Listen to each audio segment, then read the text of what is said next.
नमस्कार दोस्तों, मिथिलांचल एक्सप्रेस में आप सभी का स्वागत है। 2023 की शुरुआत हो चुकी है और 2023 की शुरुआत होते ही मौसम ने अपना मिजाज बदल लिया है।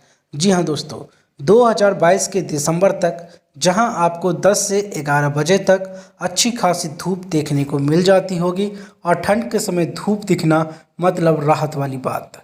लेकिन 2023 2 जनवरी को बात करें तो आज धूप का दर्शन होने का कम चांस है, क्योंकि जिस तरह से आज सुबह का मौसम देखने को मिला है, काफ़ी घना कोहरा देखने को मिला है। चाहे हम बात करें NH57 पर या बीच शहरों में, आपको हम दृश्य दिखा रहे हैं या NH57 का है, जहां लोगों को चलने में काफ़ी परेशानी होती है, क्योंकि अक्सर NH पर एक्सीडेंट की खबरें ठंड के समय आती रहती है। आपको बता दें, यह बीच शहर यानी कि नाका नंबर 1 के पास का दृश्य है। अब देख सकते हैं कि शहरों में किस तरह से कोहरा लगा हुआ है। लोग घर में रजाई के अंदर बैठे हुए हैं, क्योंकि ठंड के समय में बाहर निकलना काफ़ी मुश्किल वाला समय होता है।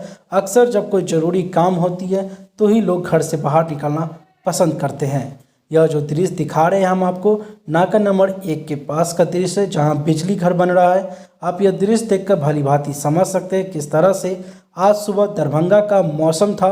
साथ में लोगों को चर्चा भी है कि ठंड काफ़ी बढ़ चुका है। और साथ में आपको बता दें, जो बच्चों के लिए कहा गया था कि 2 तारीख से स्कूलों को खोल दी जाएगी, ठंड ख़त्म हो जाएगा, लेकिन आज आप मौसम भली भांति देख सकते हैं कि क्या आपको लगता है कि ठंड ख़त्म हो गया है?